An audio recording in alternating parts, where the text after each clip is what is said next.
Everyone, मेरा नाम है सिमरन। आज हमारे साथ हैं अंश और हम करने वाले हैं बिग बॉस ओटीटी सीजन 3 के एपिसोड 27 को रिव्यू। कैसा लगा आपको एपिसोड? तुम अगर एपिसोड की मैं बात करूँ तो एपिसोड कल का अच्छा था। कल के एपिसोड में काफ़ी ज़्यादा फाइट्स देखने को मिली। तो पहले जिस दे देते अपनी ऑडियंस को कि एपिसोड क्या था कल का।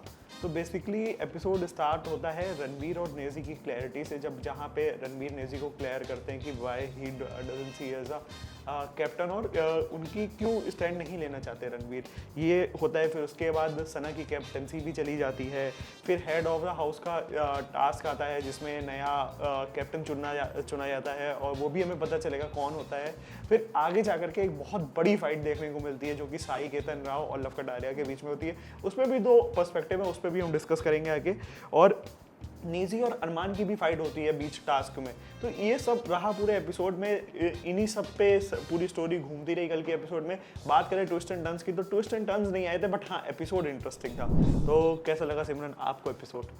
मेरे को बहुत इंटरेस्टिंग लगा और the episode is making me excited to watch कि आगे क्या होने वाला है, अरमान क्या करने वाला है, वो अपनी कैप्टनसी कैसे निभाएगा, क्योंकि इतनी फाइट हुई है उसकी कैप्टनसी को लेके। तो आई एम एक्साइटेड। तो बेसिकली बात अगर करी जाए कल के एपिसोड में फाइट हुई थी मेजरली। टास्क भी अच्छा था क्योंकि टास्क थोड़ा अलग हट करके था। जितना लास्ट टाइम भी हमने डिस्कस करा था कि टास्क जो थे उनके रिपीटेड टाइप के लग रहे थे, एक ही टाइप का, बट कल वाला टास्क थोड़ा सा अलग था। और इसमें हम बात करें काफ़ी सारी यूनिटी, कहीं ना कहीं यूनिटी देखने को भी मिली और यूनिटी की वजह से कहीं ना कहीं लड़ाइयाँ भी होती देखने को मिली और यूनिटी टूटी भी जब बात खाने की लेकर के आ गई थी। कहीं ना कहीं आपको क्या लगता है कि सना सुल्तान जो है निगर फेक नजर आई अपने टास्क को लेकर के? May be, but I think कि अगर वो राशन के लिए कर रही है तो इट कैन बी राइट, वो ट्रू भी हो सकता है। बट जब बात उन्होंने भी बोली, विशाल ने भी बोली कि सबसे ज़्यादा राशन का स्टार्वेशन अगर किसी को लगता है तो दैट इज़ रणवीर, कि मतलब उन्हीं के ऊपर सबसे ज़्यादा उस चीज़ को देखने को मिलता है। तो कहीं ना कहीं सना सुल्तान ने ही सबसे पहले आगे बढ़ करके अपना वो टेस्ट ट्यूब खाली कर देना, कहीं ना कहीं वो हो सकता था कि उनको भी तो आगे आना चाहिए था। मेरे को लगता है कि रणवीर को पता था कि सना सुल्तान खाली कर देगी, इसीलिए उसने नहीं करा। अच्छा, ये भी आपकी बात सही है। फिर आगे चल करके अगर हम बात करें तो फाइट की जहाँ पे साई केतन राव और लव कटारिया के बीच बहुत गंदी फाइट होती है, जिसमें कहीं ना कहीं लव कटारिया को साई केतन राव मारते मारते बच भी जाते हैं क्योंकि उनको अरमान पकड़ लेते हैं। फाइट में आपको क्या लगता है कि कौन गलत था कौन सही था? मुझे लगता है साई केतन ही गलत था, क्योंकि पहले उसने अब्यूजिंग शुरू करी थी और ऐसे नहीं एक्सपेक्ट कर सकते वो कि पहले वो अब्यूज़ करे तो सामने वाला बंदा कुछ ना बोले। उन्होंने स्टार्ट करा तो सामने से भी रिएक्शन ये मीडिया रिपोर्ट्स में भी काफ़ी जगह ये हाईलाइट करा गया है कि लव कटारिया और इवन इन हाउस जो लोग भी थे वहाँ पे, उन्होंने भी ये बोला कि लव कटारिया को उनकी मदर के बारे में नहीं बोलना चाहिए था। That is a good point कि हाँ उनको उनकी मदर के, किसी की भी मदर के बारे में नहीं बोलना चाहिए, किसी भी फैमिली टर्म्स के बारे में नहीं बोलना चाहिए।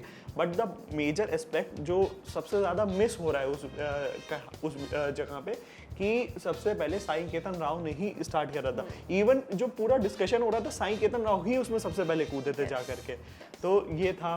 फिर अरमान और नेजी की भी फाइट होती है टास्क में, बहुत ज़्यादा तू मैं होती है, बट वो कहीं ना कहीं मुझे ऐसा लग रहा था नेजी अपने अपीयरेंस के लिए ही घुस रहे हैं कि नहीं बस मेरा टेस्ट ट्यूब ना खाली हो, मुझे कैप्टनसी बन जाए, बस वो इसलिए फाइट कर रहे हैं। अगर वो नेजी पहले ही आउट हो गए होते उस टास्क से तो मुझे नहीं लगता कि नेजी कुछ करते। बाकी आप बताइए, आपको क्या लगता है सना सुल्तान ने सही किया नेजी को सपोर्ट करके? सना सुल्तान अपने फ्रेंड को सपोर्ट कर रही थी, अच्छे लेवल पे कर रही थी, बट जो उनकी एंडिंग हुई वो मुझे बिल्कुल नहीं समझ में आई कि एकदम से कैसे वो बहुत एक फेक सा दिखा मुझे कि हाँ कि वो डिफेंड करते एकदम से बस एक सिर्फ राशन की बात आती है वो सबसे पहले जाकर के डंप कर देती, तो वो कहीं ना कहीं मुझे फेक लगा। सना मकबूल है, वो बहुत ज़्यादा दीपक चौरसिया को सपोर्ट कर रही थी जब तक उन्होंने बोला नहीं 4-5 बार। तो आपको क्या लगता है वो डिजर्विंग कैप्टन होते?